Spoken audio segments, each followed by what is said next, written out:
Kapten Papa, bangunlah. Kami dah sampai ni.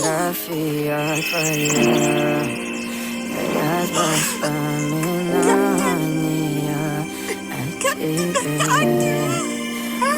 Macam mana ni, Papa? Aku tak tahu. Apa jadi ni? Kapten Papa, Cikgu Papa. Kami minta maaf. Kami tak ada tadi. Kami dapat, Cikgu Papa.